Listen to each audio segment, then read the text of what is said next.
Assalamualaikum warahmatullahi wabarakatuh. Waalaikumsalam warahmatullahi wabarakatuh. Alhamdulillahirabbil alamin. Assalatu wassalamu ala asrofil anbiya'i wal mursalin wa ala alihi washabihi ajmain. Rabbi israh li sadri wa yassir li amri wahlul 'uqdatam min lisani yafqahul qawli. Amma ba'du. Alhamdulillahirabbil alamin.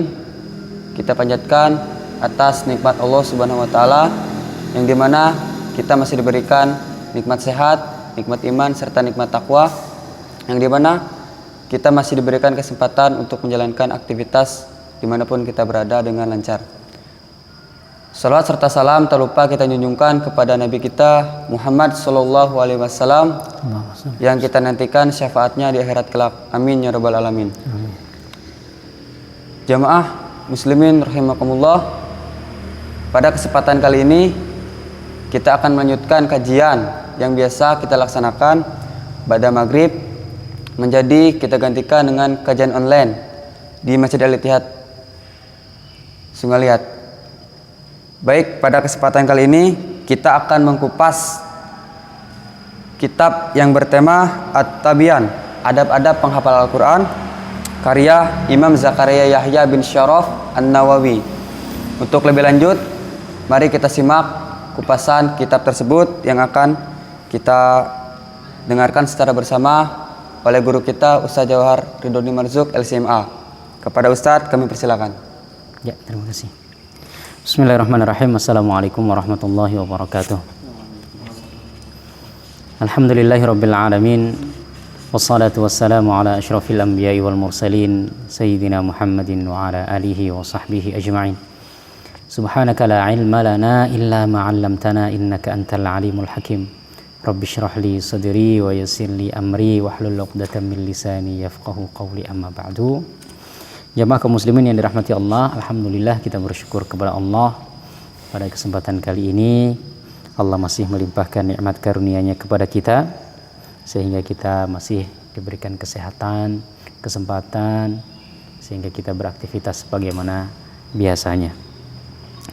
Kita pada kesempatan kali ini untuk mengganti kajian yang biasa kita lakukan setelah maghrib, berhubung kita sekarang diuji oleh Allah dengan virus corona ini, sehingga kita harus meminimalisir perkumpulan, dan kita sekarang insya Allah memanfaatkan media untuk sama-sama kita tetap mengkaji, dan sekarang kita mengkaji secara online. Kita akan membahas satu kitab karya salah satu ulama besar kita yang judulnya At-Tibyan fi Adabi Hamalatil Quran. Penjelasan tentang adab-adab para penghafal Al-Quran dan juga orang-orang yang berinteraksi dengan Al-Quran. Jadi bukan hanya penghafal saja, tapi pembaca Quran, ya kan? Orang yang belajar Al-Quran dan semua yang ada interaksi dengan Al-Quran. Sistem yang akan kita pakai insya Allah nanti salah satu di antara kawan kita Abdul Fatawa akan membacakan paragraf demi paragraf. Nanti beberapa hal yang perlu penjelasan akan saya jelaskan. Dan sebelum kita masuk pada pembahasan dalam buku ini, kita perlu mengenal salah satu dari ulama kita ini. Nama beliau adalah Abu Zakaria Yahya ibnu Syaraf An-Nawawi. Nama aslinya Yahya. Abu Zakaria ini disebut kunyah. Kunyah itu gelaran. Nah, biasanya orang Arab itu memberikan gelar dengan abu-abu seperti itu. Jadi Abu, kalau Rasulullah punya gelaran Abul Qasim karena anak beliau Al-Qasim. Nanti ada Abu yang lain, termasuk Abu Jahal, Abu Lahab. Nah, itu sebenarnya juga kunyah, bukan nama asli. Abu Lahab itu nama aslinya Abdul Uzza. Nah, kalau Abu Jahal nama aslinya Amru bin Hisham. Nah, disebut Abu Jahal, disebut Abu Lahab. Begitu juga dengan yang lainnya, Abu Bakar, ya, Abu Thalib. Nanti ya kebanyakan kata Abu itu adalah kunyah. Nah, beliau ini punya kunyah Abu Zakaria. Nama aslinya Yahya bin Syaraf, artinya bapaknya namanya Syaraf. An-Nawawi berasal dari daerah yang bernama Nawa. Nah, sehingga disebut Nawawi. Nawa itu daerah yang ada di Suriah sekarang, di Damaskus, ya kan? Jadi disebut Nawawi. Biasanya penggunaan kata ini dinisbahkan kepada tempat kelahiran. Wawa ini kan namanya. Abdul Fatawa. Dari mana asalnya? Sungai Liat. Nah, berarti As-Sungai Liati. Nah, kan begitu. Nanti seumpamanya Agi dari mana? Pangkal Pinang. Ya, Al Pangkal Pinangi. Nah, seperti itu. Memang begitu. Ulama kita, ulama-ulama Nusantara kan juga ada. Al Bantani karena dari Banten. Ada juga Al Falimbani dari Palembang, kan? Al Fadani dari Padang. Ya, dan lain sebagainya, banyak. Al Minangkabawi dari Minangkabau. Nah, jadi dulu ulama-ulama kita terbiasa dengan begitu. Termasuk Imam Bukhari. Itu nama aslinya bukan Bukhari. Bukhari itu nama tempat dari daerah Bukhara. Yang sekarang ada di daerah Uzbekistan atau Azerbaijan sana, yang daerah Tantan itu. Nah, namanya Bukhara, kemudian nisbah kepada tempat itu jadi Bukhari. Nah, Imam Nawawi nama aslinya Yahya, tapi orang lebih mengenal dengan nama Nawawi kan. Imam Suyuti, Imam Ghazali. Ya, biasanya terkenalnya dengan nama tempatnya itu. Walaupun nama aslinya sebenarnya bukan itu. Ya. Nah, ketika kita membaca nama ulama, kita harus paham itu. Supaya kita tahu nama aslinya itu siapa, nama julukannya, gelarnya siapa, kemudian nama orang tuanya siapa, dan juga nama tempat kelahirannya dari mana. Beliau punya julukan, artinya gelar yang diberikan oleh para ulama dan juga diberikan oleh masyarakatnya, Muhyiddin. Muhyiddin artinya penghidup agama, orang yang menghidupkan agama. Jadi zaman beliau ini agama mungkin agak lesu. Dengan kelahiran Imam Nawawi, kemudian Imam Nawawi bergelut di bidang ilmu, beliau mempunyai banyak karya sehingga ilmu agama itu kembali hidup kan begitu. Sehingga agama ini seakan-akan kembali hidup. Ya, banyak ulama-ulama lain yang juga mempunyai gelaran-gelaran seperti itu. Imam Ghazali punya gelaran Hujjatul Islam. Hujjah itu artinya alasan, Islam. Hujjah artinya alasan atau argumen. Artinya kalau ada orang pengen berdebat tentang Islam, maka Imam Ghazali tempatnya. Orang-orang tidak suka Islam, pengen meruntuhkan Islam, memberikan tuduhan-tuduhan terhadap Islam, maka Imam Ghazali ini yang menjawab. Sehingga argumen-argumen orang yang tidak suka dengan Islam itu terpatahkan oleh Imam Ghazali. Sehingga disebut Hujjatul Islam. Nah, beliau ini punya gelaran Muhyiddin. Ya, Muhyiddin. Nah, yang tadi kunyah Abu Zakaria, nama aslinya Yahya bin Syaraf, bapaknya namanya Syaraf An-Nawawi, tempatnya kelahiran dari daerah Nawa. Ya, rahimahullahu ta'ala. Beliau lahir pada tahun sekitar 631 Hijriah. Sekarang kita 1441 Hijriah. Jadi berapa tahun yang lalu? Ada sekitar 7 abad yang lalu kan? 7 atau 8 abad yang lalu beliau hidup. Dan beliau meninggal di tahun 676 Hijriah. Lahir 631, kemudian meninggal 676. Itu berapa tahun hidupnya? Sekitar mudah sekali. 40 berapa? 45 tahun. Beliau hidup hanya dalam tempo waktu 45 tahun. Tapi orang sampai sekarang masih mengingat namanya. Karyanya masih dikaji, ilmunya bermanfaat sepanjang zaman. Ini namanya keberkahan umur. Jadi sebenarnya umur tidak perlu panjang-panjang, ya kan? Yang penting berkah, yang penting ada manfaat. Kita ini hidup 1000 tahun, kalau tidak ada manfaatnya, tidak sembahyang, tidak ini, tidak itu, kan tidak ada gunanya, kan begitu kan? Sehingga hidup yang singkat, usia yang pendek, kalau banyak manfaat, ya, banyak kebaikan yang bisa ditelurkan atau ditularkan kepada orang lain, maka itu namanya keberkahan hidup, keberkahan usia. Kita ini mencari keberkahan, harta juga kita mencari keberkahan, kan? Tidak harus banyak, yang penting berkah, gitu. Waktu kita juga berkah. Ini waktu kita, banyak orang yang membuang-buang waktu, liburan, tidak dapat apa-apa. Ya, ada orang yang sibuk tetapi dia masih bisa menyempatkan untuk baca Quran, untuk mengaji, cari ilmu, kan? Ada orang yang libur, nggak ngapa-ngapain, tidur makan kan, dapat. Ini waktu yang tidak barokah, Begitu. Nah, Imam Nawawi ini termasuk ulama yang diberikan Allah keberkahan ilmu sehingga walaupun usianya sekedar 45 tahun tapi manfaatnya kita rasakan sampai sekarang. Imam Nawawi termasuk ulama yang tidak menikah. Beliau membujang seumur hidup. Kenapa membujang? Karena saking cintanya dengan ilmu sehingga lupa menikah. Keburu meninggal. Nah, kalian kalau mau tidak menikah ya harus mencontoh Imam Nawawi. Artinya ada hal positif yang menjadi tujuan gitu. Ini orang tidak nikah, belajar tidak, ya kan? Malas-malesan, makan tidur. Ada manfaatnya. Imam Nawawi tidak menikah karena fokus dengan ilmu sehingga ketika ditanya, Imam Nawawi, kenapa engkau tidak menikah? Aku sudah lupa dengan masalah seperti itu. Tidak ada mikir cewek-cewek lagi. Fokus dengan ilmu. Bahkan dalam kisahnya disebutkan Imam Nawawi itu pernah 2 tahun dia tidak tidur dengan berbaring. Duduk gini. Ya, karena beliau tidur dengan duduk. Membaca buku, kalau ngantuk beliau akan berdiri. Nah, kalau ngantuk lagi maka beliau akan wudu. Nah, kadang-kadang membaca buku sambil duduk sampai tertidur. Gitu kan? Menulis. Ketika menulis, ya, kalau ngantuk pulpen jatuh kan begitu ya. Kalau dia terasa maka dia akan berdiri. Kemudian dia ya bisa wudu, cuci muka, kemudian dia nulis lagi seperti itu. Jadi pernah 2 tahun dia tidak tidur terlentang. Tidak tidur berbaring. Karena saking dia semangatnya dalam mencari ilmu. Sehingga ya hasil karya-karyanya banyak. Ya, ini buku kecil sekali yang kita kaji ini insyaallah. Kita kaji ini buku beliau, ini buku yang kecil. Beliau punya banyak buku lain yang berjilid-jilid. Yang kalau kita baca seumur hidup kita belum tentu habis. Belum tentu habis. Ya. Nanti antum bisa cari di internet nih, karya Imam Nawawi. Antum lihat ada yang berapa jilid.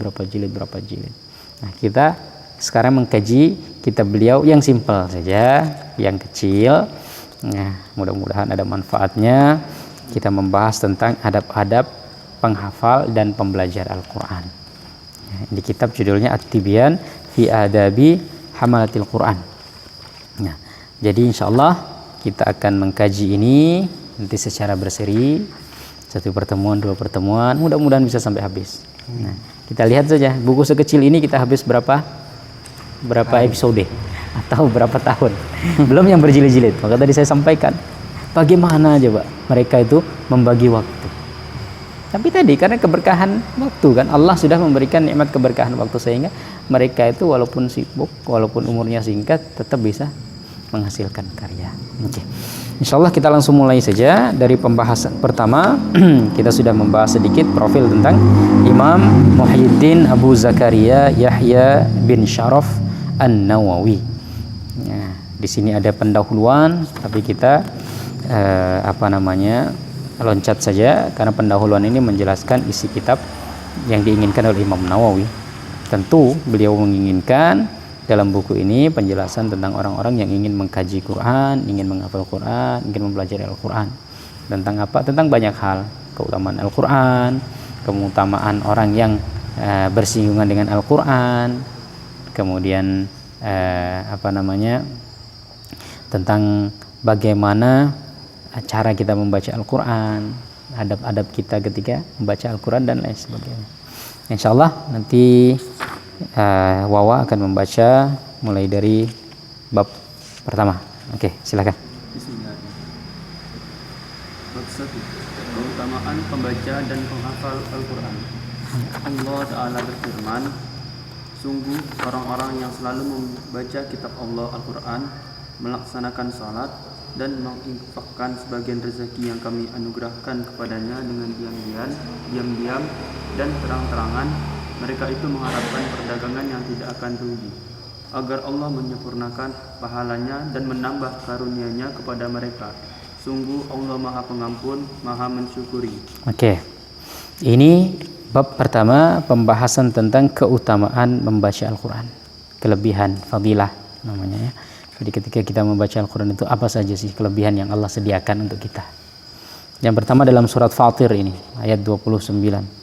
Allah mengatakan innal ladzina yatluna kitaballahi wa aqamus shalah wa anfaqu mimma razaqnahum sirran wa alaniyah yarjuna tijaratan lan tabur. Orang-orang yang membaca kitab Allah. Apa kitab Allah? Al-Qur'an. Aqamus shalah, mendirikan salat. Wa anfaqu mimma razaqnahum, berinfak, mensedekahkan sebagian dari apa yang kami rizkikan, Allah rizkikan kepada mereka secara sembunyi-sembunyi maupun terang-terangan. Dari sini bersedekah itu boleh tidak terang-terangan? Boleh saja bersedekah terang-terangan boleh. Yang penting kita jaga hati, jangan sampai riya. Artinya ingin dilihat orang, ingin dapat pujian dari orang, ingin supaya dilihat sebagai orang yang dermawan, tidak boleh. Ya. Tetapi kalau kita sedekah biasa, dilihat orang tidak dilihat orang, kita bisa jaga hati kita, boleh saja. Makanya di sini disebutkan dan orang yang menginfakkan sebagian dari apa yang kami rizkikan, yang kami Allah rizkikan kepada mereka, baik secara sembunyi-sembunyi maupun terang-terangan, berarti boleh terang-terangan. Yang penting jaga hati. Sembunyi-sembunyi boleh juga. Lebih baik mana kira-kira? Bersedekah dengan sembunyi-sembunyi atau terang-terangan? Sembunyi-sembunyi. Belum tentu. Orang sembunyi-sembunyi ada niat riya juga, tidak baik. Ya kan? Nah, kan sebagian itu ada yang disebut hamba Allah, supaya kelihatan saya ikhlas kan? Jadi disebut hamba Allah supaya kelihatan ikhlas. Nah, ini kan tidak betul juga. Tapi disebut nama biasa supaya ingin memotivasi orang. Ya, ini kebetulan Agi semuanya. Ini orang yang kurang kaya lah, mungkin tidak terlalu kaya. Fatwa ini kaya. Cuman Agi, aku sedekah 200.000. Tulislah, biar nama saya ditulis. Nanti biar mendorong. Ya, wah ini supaya termotivasi. Orang seperti saya yang pendapatannya pas-pasan saja sedekah, biar dia tersindir. Ya kan begitu? Kan berarti ada niat baik, bukan niat untuk pamer. Maka yang seperti bisa jadi lebih baik daripada yang sembunyi-sembunyi. Nah, tetapi secara umumnya sembunyi-sembunyi, secara umumnya ya, kalau tidak diikuti dengan niat-niat lain, secara umumnya sembunyi-sembunyi lebih baik, karena lebih aman untuk terhindar dari riya. Kan? Sembunyi-sembunyi, tidak dilihat orang. Ya. Tetapi kalau ada tujuan-tujuan tertentu tadi kan supaya memotivasi orang, ya, supaya orang yang lain terdorong untuk bersedekah, maka tidak masalahnya, boleh. Yarjuna tijaratan lan tabur. Mereka itu adalah mengharapkan perdagangan yang tidak rugi. Perdagangan itu secara umum kalau hukum manusia pasti untung, bisa untung, bisa rugi. Ada nggak perdagangan yang nggak pernah rugi? Tidak ada. Manusia pasti pernah mengalami kerugian. Ya, walaupun dia sedikit atau banyak. Untung ada, kadang-kadang rugi. Namanya perdagangan, jual beli gitu. Tetapi kalau berjual dengan Allah, berniaga, bertransaksi dengan Allah, nggak akan mungkin rugi. Kita tuh kalau sama orang kenapa rugi? Kadang-kadang kan gini, kita berjualan, orang ini kasbon, nah kan, ya kan? Jadi orang ngutang dulu kan, barang beli dari kita, kemudian oh iyalah nanti bisa. Ternyata orang itu tidak punya duit, sehingga tidak bisa bayar. Kita kan jadi rugi, modal tidak balik kan? Karena kita ini berinteraksi, bertransaksi, berjual beli dengan orang yang tidak punya uang. Tapi kalau dengan Allah, yang pertama, Allah itu hartanya tidak akan pernah habis, kekayaan Allah tidak akan habis. Ya, semua langit dan bumi ini kan milik Allah. Ini kalau nah, kamu diajak investasi oleh orang, yang orang itu kaya, ya, kira-kira mau tidak? Mau. Ya kan? Kenapa? Karena yakin uang itu bisa balik. Tapi kalau ada orang miskin ngajak investasi, kalau uang saya tidak balik, dia nggak bisa ganti. Ya kan? Begitu. Nah, Allah ini maha kaya, sehingga kalau kita berinvestasi dengan Allah, kita kemungkinan ada keuntungan. Itu yang pertama. Yang kedua, bisa jadi kalau semuanya kita berinvestasi atau kita ya menjalin kerjasama dengan orang yang kaya tuh, tapi kalau orangnya tidak jujur gimana? Kira-kira kita untung apa rugi? Rugi juga. Mungkinan rugi juga. Jadi dia kaya, tetapi orangnya tidak jujur. Dia sering ngambil uang orang, sehingga kemungkinan ini rugi kita. Allah itu kira-kira jujur apa bohong? Jujur. Innallaha la yukhliful mi'ad. Allah Subhanahu wa taala tidak akan pernah mengingkari janji. Artinya Allah jujur. Allah menjanjikan orang yang bersedekah dilipat gandakan pahalanya. Ya, seperti butiran. Satu butir dilipat gandakan 7 dilipat gandakan lagi. Itu kan janji Allah. Allah berjanji dan Allah tidak mungkin mengingkari janji. Maka transaksi berdagang dengan Allah tidak akan pernah rugi. Nah, kalau dengan manusia pasti untung, kemungkinan untung, kemungkinan rugi. Karena tadi ada orang yang kerjasama dengan kita, dia tidak punya uang, kan? Sehingga kalau ada kerugian dia tidak bisa ganti. Yang kedua, ada orang yang memang dia kaya tetapi nggak jujur, sehingga uang kita dibawa lari, tidak kembali ke kita. Tapi Allah tidak seperti itu. Sehingga disebutkan di sini orang yang membaca kitab Allah, kemudian sholat, kemudian bersedekah, itu dia transaksi yang tidak akan rugi. Transaksinya di mana sih? Kita kan mengorbankan waktu kita untuk baca Quran. Kalau kamu bertransaksi, Agi jual beli sama Wawa, kamu kan ngasih barang, kan? Wawa ngasih uang, kan begitu. Jadi ada yang dikasihkan oleh Agi, ada yang dikasihkan oleh Wawa. Kita bertransaksi dengan Allah, berjual beli dengan Allah, itu maksudnya apa? Jadi kita mengorbankan waktu kita untuk baca Quran, kan? Kita mengorbankan waktu kita untuk sholat, kita mengorbankan waktu kita untuk ngaji, kita mengorbankan harga kita untuk bersedekah. Artinya ada sesuatu yang kita keluarkan. Nah, ini namanya transaksi. Dan Allah mengembalikan begitu. Nah, kalau orang lain kan tadi itu, kita ngasih kadang-kadang nggak balik ke kita. Karena orang itu penipu atau orang itu tidak punya barangnya. Nah, kan ada sebagian penipuan jualan online kan begitu. Transfer sudah kita. Barang nggak nyampe-nyampe. Ya kan begitu kan?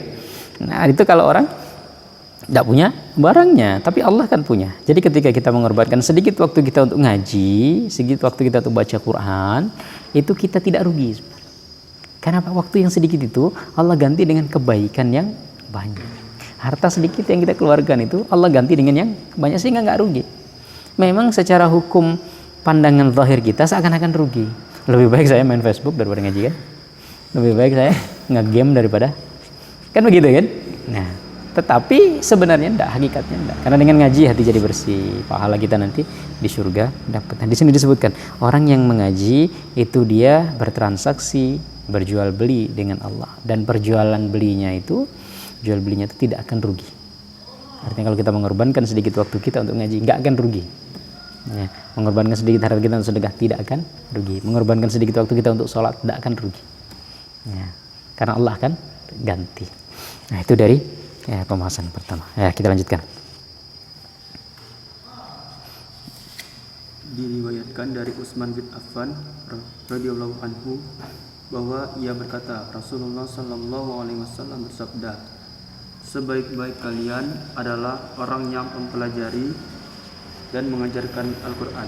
Ya, sebaik-baik orang di antara kalian. Artinya orang terbaik menurut pandangan Allah Subhanahu wa taala dan pandangan Rasulullah sallallahu alaihi wasallam adalah yang belajar Quran dan mengajarkannya. Kenapa belajar dulu?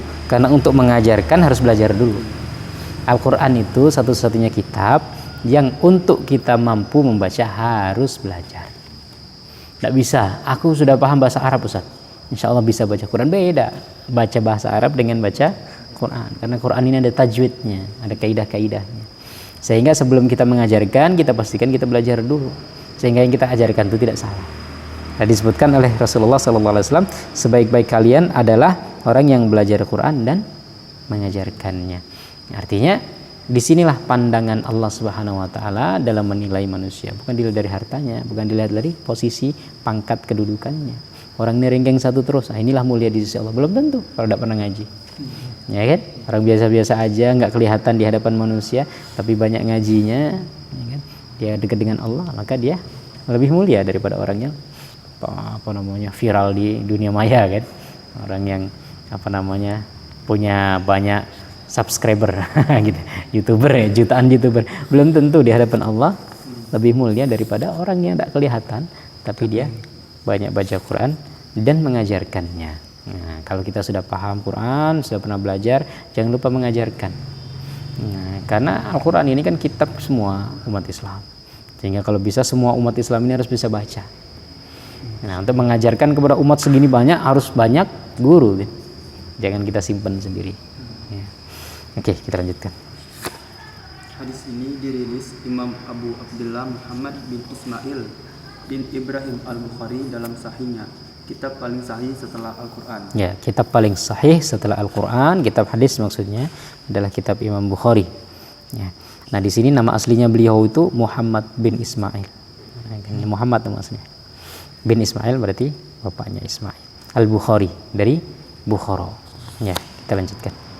Diriwayatkan dari Aisyah radhiyallahu anha, dia berkata bahwa Rasulullah Shallallahu Alaihi Wasallam bersabda, orang yang pandai membaca Al-Quran akan bersama para malaikat yang mulia.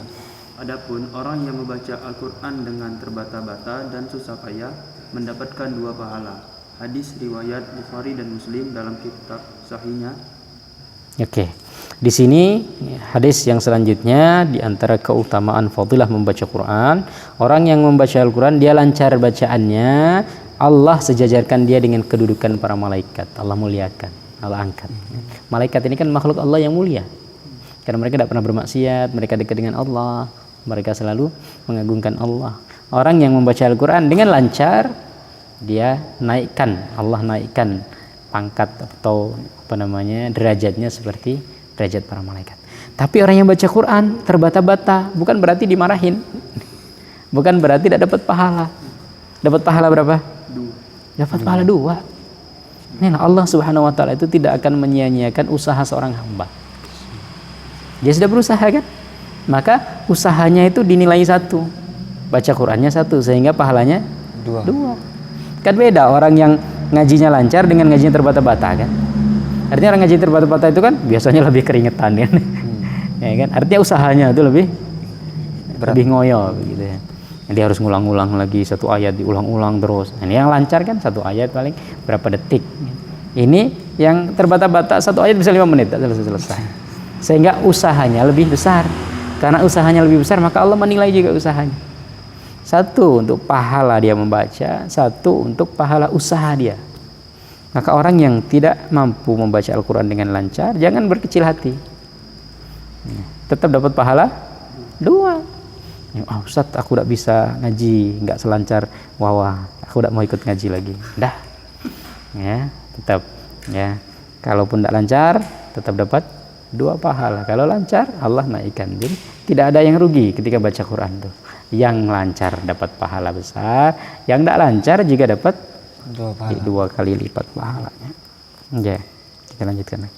Diriwayatkan dari Abu Musa al-Asy'ari radhiyallahu anhu, ia berkata bahwa Rasulullah Shallallahu Alaihi Wasallam bersabda, perumpamaan seorang mukmin yang membaca Al-Quran seperti buah utrujah, aromanya sedap dan rasanya lezat. Ya. Perumpamaan seorang mukmin yang tidak membaca Al-Quran seperti buah kurma, tiada baunya tetapi rasanya manis.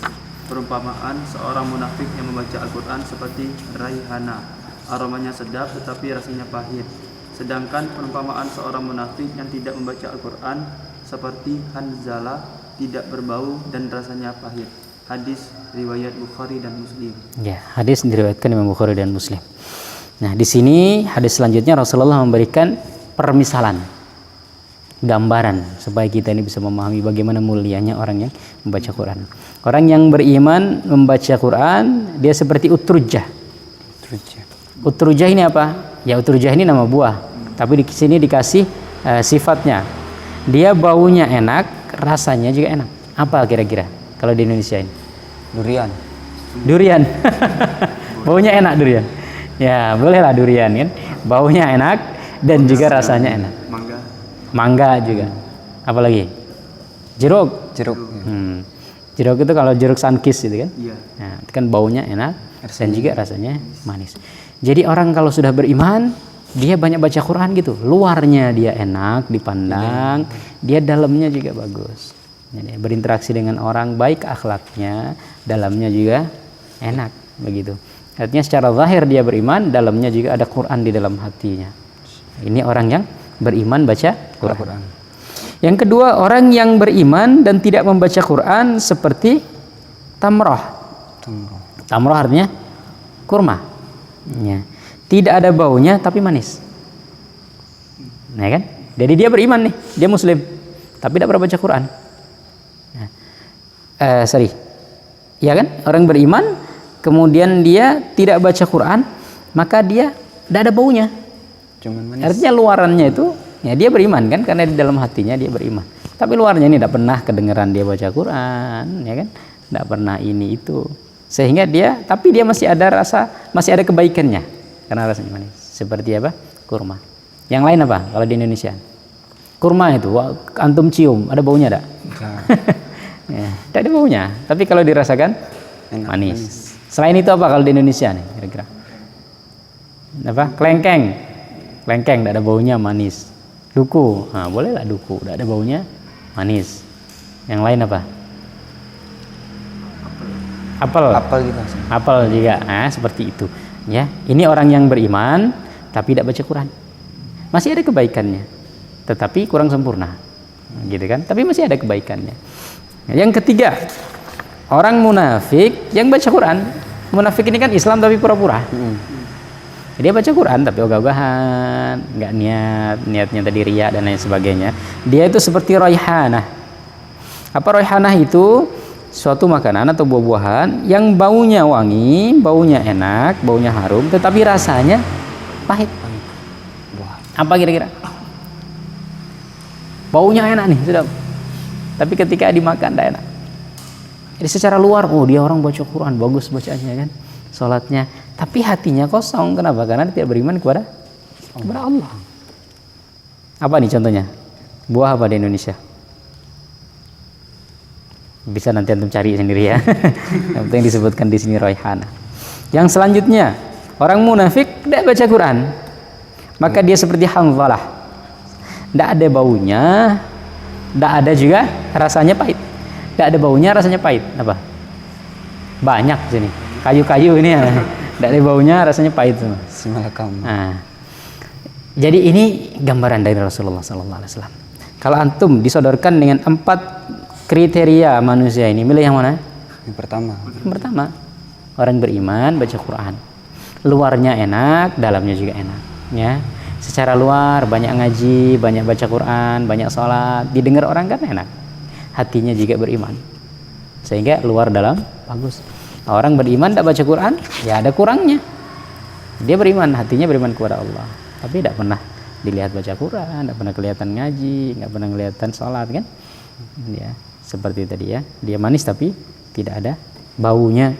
Nah, tapi jangan sampai menjadi yang ketiga dan keempat, orang munafik. Ya, kelihatan luarnya harum, wangi, tapi ketika dimakan pahit. Nah, buah mahuni, apa namanya? Pohon mahuni itu ya. Itu kan gitu kan, baunya kan lumayan tuh. Mahuni ya? Kan ada baunya. Tapi ketika antum merasakan kan pahit kayunya. Nah, di sini juga seperti apalagi seperti Hanzalah, tidak ada bau, kemudian tidak ada mengkudu. Mengkudu ini apa? Ada baunya enggak? Gak ada. Tidak ada baunya. Busuk. Baunya busuk, rasanya juga pahit. Mungkin ini. Nanti diterjemahkan aja mengkudu.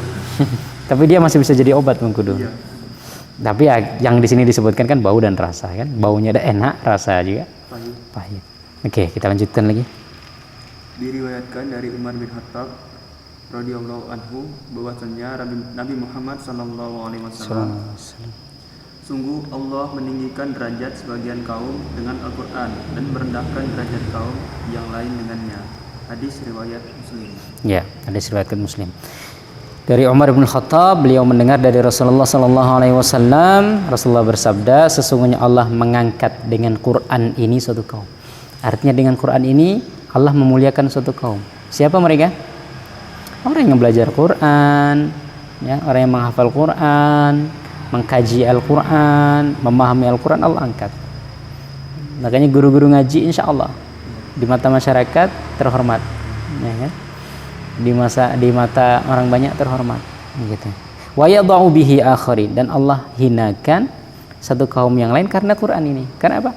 Karena menghina Quran, merendahkan Quran, ya, tidak memuliakan Quran, ya kan? Seperti beberapa waktu yang lalu ada gubernur Jakarta yang menghina Al-Quran kan? Dia merendahkan Quran, Allah langsung balas di penjara.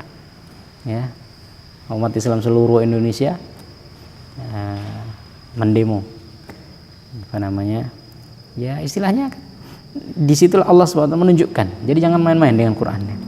Kalau kamu merendahkan Quran, Allah akan balas, direndahkan di hadapan manusia. Allah langsung beli pahala, beli belasan kontak. Tapi orang yang memuliakan Quran, ya, mengkaji Quran, bahkan mungkin dia walaupun dia tidak bisa ngaji Quran, dia membiayai orang-orang yang di pondok tahfidz, pokoknya kan Allah muliakan juga. Nah, ini saya tidak pandai baca Quran, tapi dia ada anak-anak muda yang mau belajar Quran, saya sedekah Quran aja, biar bisa bermanfaat membantu mereka. Allah muliakan juga, Allah angkat. Pokoknya kalau antum berkhidmah kepada Quran, ya, antum memuliakan Quran, insya Allah Allah akan muliakan. Bukan secara materi, ya, tapi secara di hadapan masyarakat, insya Allah tidak akan direndahkan oleh manusia. Nah, nanti kalau masalah materi itu bonusnya. Ya, orang pandai baca Quran, kemudian ada lomba, semuanya dia menang lomba tahfidz, ya. Tapi jangan niatnya untuk dapat itu. Akhirnya menang, dia bisa umroh atau bahkan dia bisa haji, menghajikan orang tua. Nah, ini kan mulia. Nah, dimuliakan oleh Allah, langsung dibalas oleh Allah. Tapi niatnya jangan itu. Artinya sebenarnya itu adalah cara Allah untuk memuliakan dia. Dengan hafalan Quran yang ada pada dirinya, maka Allah angkat. Ada seorang ulama Quran namanya Syekh Abdul Basit Abdul Samad dari Mesir itu kan, yang bacaannya bagus. Nah, itu kan diundang kemana-mana, dimuliakan, dihormati orang. Begitu ya. Jadi insya Allah kalau kita dekat-dekat dengan Quran, kita berkhidmat untuk Quran, kita memuliakan Al-Quran, Allah akan memuliakan kita. Karena Al-Quran ini firman Allah.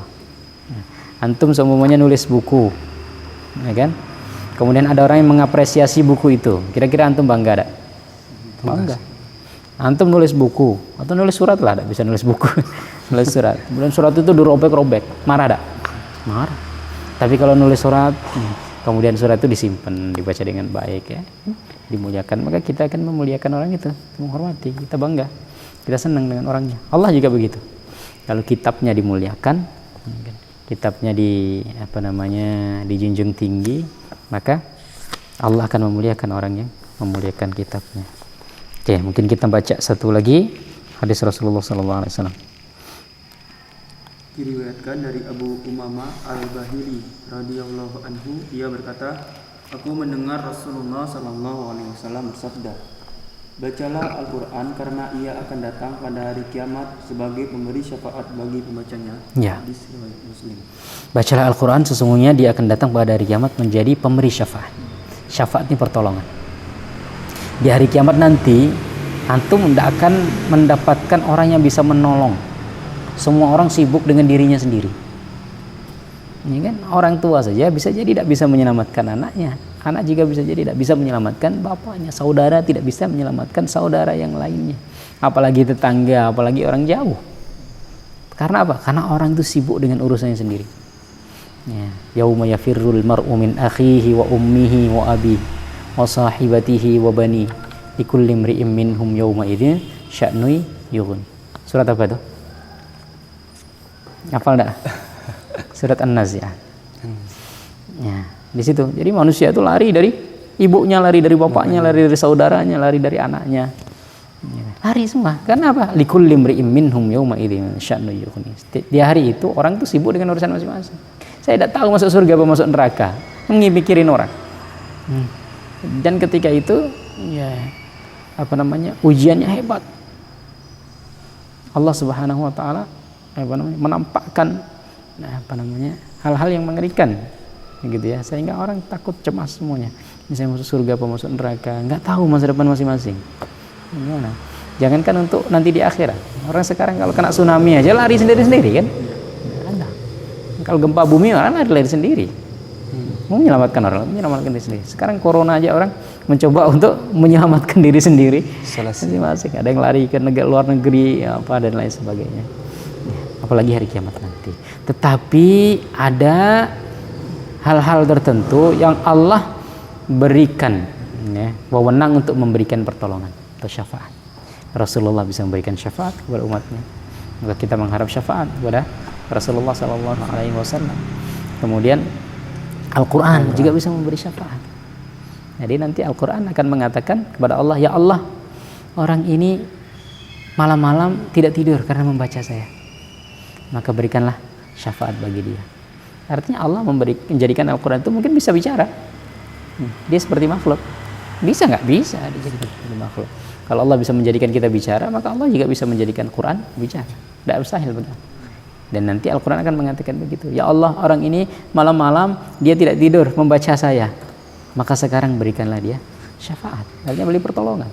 Orang yang seharusnya masuk neraka jadi masuk surga karena Al-Quran. Maka semakin banyak orang baca Quran, maka semakin banyak kemungkinan untuk dia mendapatkan syafaat, gitu ya. Nah, kalau tidak pernah baca, bagaimana mungkin dapat syafaat? Kalau baca dikit ya kemungkinannya dikit kan. Makanya kalau antum pengen banyak, punya peluang banyak untuk dapat syafaat, banyakin baca Al-Quran. Nah, mungkin sampai di sini kajian kita untuk kesempatan kali ini. Insyaallah nanti kita lanjutkan bacaannya. Ya, seperti itu ya sistem untuk kajian kita online ini seperti ini. Nanti baca kita jelaskan, baca kita jelaskan. Dan setelah ini kita diskusi. Ada pertanyaan pagi atau awal silakan. Oke Ustaz. Ya. Sebelumnya saya ingin bertanya, setelah Ustaz jelaskan fadilah dari Al-Quran,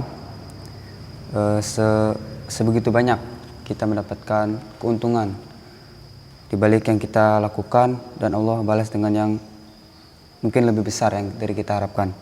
Nah, saya ingin bertanya, bagaimana nih Ustaz tips bagi jamaah di rumah mungkin, khususnya untuk kaum yang muda, kaum milenial, untuk bisa cinta Al-Quran, untuk bisa lebih giat membaca Al-Quran, di balik masalah besar yaitu masalah modernisasi Ustaz. Jadi kan kita pemuda ini lebih sering betah buka HP, betah buka ini. Nah, bagaimana tips dari Ustadz untuk kita sebagai pemuda untuk bisa cinta kepada Al-Quran lebih mendalam? Ya, yang pertama kita pahami dulu Al-Quran ini apa. Al-Quran itu apa?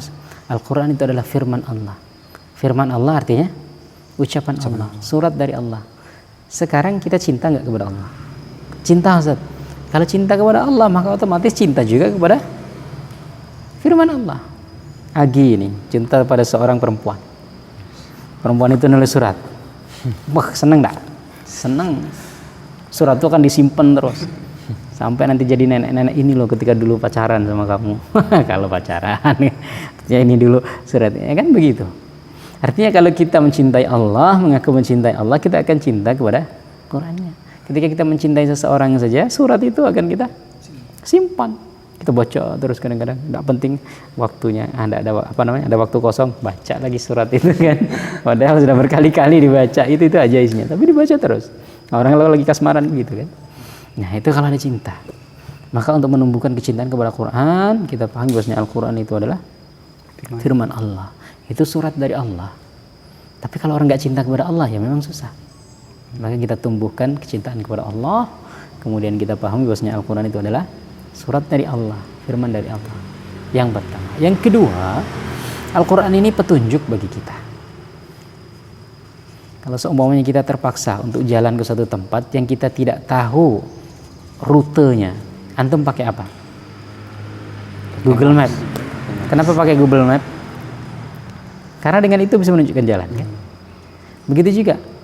Jadi orang ini ketika dia menjalani kehidupan di dunia ini, kan ada banyak hal. Ada yang boleh, ada yang tidak boleh, ada yang membawa kepada keburukan, ada yang membawa kepada kebaikan. Kita perlu petunjuk. Jangan sampai kita salah alamat. Kita sudah usia segini ternyata salah jalan. Nah, baru hijrah kan begitu kan. Nah, jadi ketika kita ingin menumbuhkan cinta kepada Al-Quran, maka kita pahami bahwa Al-Quran ini petunjuk kita. Al-Quran ini bisa menyelamatkan kita. Jadi kalau kita tidak cinta kepada itu, maka kita bisa binasa. Kita bisa celaka, begitu kan? Ya, orang tidak tahu alamat. Ini ada Google Map yang bisa dimanfaatkan. Tidak mau buka, kenapa? Tidak suka sama Google Map. Iya kan? Atau pakai aplikasi yang lain. Kan ada manfaatnya yang bisa diambil, maka kita pakai itu supaya kita tidak kesasaran. Yang ketiga, seperti yang tadi kita baca, cara menumbuhkan adalah kita memahami bahwasanya ada keuntungan yang kita dapatkan dari membaca Quran. Ya. Keuntungan-keuntungan atau kebaikan-kebaikan itu perlu ditumbuhkan. Ya. Kenapa sih orang itu suka main game? Karena dia merasa ada keuntungan dari main game. Apa? Pikirannya tenang kan gitu ya. Atau dia mendapatkan kesenangan. Nah gitu. Kenapa orang itu contohnya ya apa yang bisa memberikan keuntungan bagi antum, contoh-contoh. Nah ginilah, semuanya sekarang nih, ini apa namanya lagi musim lockdown kan, orang susah bekerja, susah dapat uang kan. Kemudian ada satu bank yang buka, mana? Ayo di sini ada nih jam 6 sampai jam 10, siapa yang datang kasih 10 juta masing-masing. Kira-kira ketika itu antum lebih senang tidur apa datang ke bank? Datang ke bank. Kenapa datang ke bank? Dengan berita. Ada keuntungan yang didapatkan daripada tidur tidak dapat apa-apa kan. Nah lumayan ya, datang sejam aja, semuanya bolak-balik agak jauh rumahnya, dapat 10 juta daripada tidur-tiduran kan. Artinya orang itu kalau mendapatkan tahu dia akan mendapatkan keuntungan, dia akan tergerak, terdorong. Ketika kita membaca Al-Quran, kita tahu ada keuntungan, ada kebaikan, ada fadilah yang tadi Allah sampaikan, maka kita insya Allah terdorong. Ya, walaupun tidak banyak, tapi paling tidak ada dorongan sedikit untuk membaca. Oh ya tadi kata Ustadz, orang yang baca Al-Quran walaupun terbata-bata dapat 2 pahala. Aku selama ini tidak mau ngaji karena terbata-bata. Oh sekarang ngajilah, lumayan. Ternyata pahalanya tak hilang. Kan begitu kan? Dan lain sebagainya. Itu mungkin diantara cara menumbuhkan kecintaan terhadap Al-Quran bagi kalangan milenial ya. Pertama, cintai Allah, pahami bahwasanya Al-Quran itu adalah firman kalam Allah, surat dari Allah. Yang kedua, Al-Quran itu petunjuk kita, dia menyelamatkan kita. Kita semua ini kan pengen selamat. Kalau kita tidak dekat dengan Al-Quran, tidak cinta Quran, kita akan binasa. Orang kan tidak mau binasa ya? Tidak mau celaka gitu. Tidak mau kesasar, tersesat. Nah, yang ketiga ya, kita tumbuhkan ya, apa namanya tadi hadis-hadis atau ayat-ayat tentang fadilah keutamaan Al-Quran, bahwasanya dengan membaca Al-Quran itu ada keuntungan, dengan cinta terhadap Al-Quran ada keuntungan, yang orang terdorong, ada kebaikan yang bisa saya dapatkan. Ya mungkin begitu ya. Ya. Ada yang lain? Ya Ustaz, kalau ya. Ustaz yang hadis yang terakhir Ustaz, kan dan Ustaz juga nyebutin kalau yang memberikan syafaat itu Nabi Muhammad sama Al-Quran. Nah, ada nggak misalnya syafaat dari mungkin sahabat, teman atau orang-orang soleh? Ya. Bisa nggak kita dapat?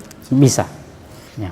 Ada orang-orang tertentu yang Allah berikan wewenang untuk memberikan syafaat. Itu ada dalam ayat kursi itu kan. Allahu la ilaha illa huwal hayyul qayyum la ta'khudhuhu sinatun wa la nawm lahu ma fis samawati wa ma fil ard man dzal ladzi yashfa'u 'indahu illa bi idznihi. Tidak ada yang bisa memberikan syafaat kecuali dengan izin dari Allah. Ya. Artinya ada orang-orang yang diberikan Allah izin untuk memberi syafaat. Termasuk kawan yang saleh bisa memberi syafaat. Termasuk ulama-ulama, guru-guru, orang-orang yang cinta, orang-orang saleh yang kita cintai bisa memberi syafaat. Nah, mudah-mudahan mereka termasuk orang yang dipilih oleh Allah untuk memberi syafaat. Tapi kan kita tidak tahu. Kita tidak bisa memastikan, oh Pak Yai atau Ustadz ini insya Allah nanti ngasih syafaat. Ya, belum tentu. Ya, belum tentu dia juga masuk surga yang pertama. Belum tentu dia juga Allah kasih wewenang untuk memberikan syafaat. Tapi bahwasanya orang yang saleh Allah berikan dia wewenang untuk memberikan syafaat ada. Ya, itu ada. Ya. Sehingga kita disuruh untuk memperbanyak berkawan dengan orang-orang soleh. Ya mungkin 10 orang soleh yang kita bergaul dengan mereka, mungkin ada 2 atau 3 orang yang Allah berikan wewenang untuk memberi syafaat. Orang itu saleh, kemudian mulia di hadapan Allah, kemudian Allah kasih wewenang untuk memberikan syafaat. Walaupun kita tidak bisa memastikan semua kan. Nah, tapi itu tadi, semakin banyak kita berkawan dengan orang soleh, kan semakin besar peluang salah satu dari mereka itu bisa memberi syafaat. Tapi kalau berkawan dengan orang-orang yang tidak jelas, semuanya kan, orang-orang yang suka keburukan, yang nakal, ya tidak ada yang ngasih syafaat. Malah kita yang dibawa ke neraka begitu. Ya ada, ya. Termasuk orang wali-wali, hamba-hamba Allah yang saleh, gitu ya.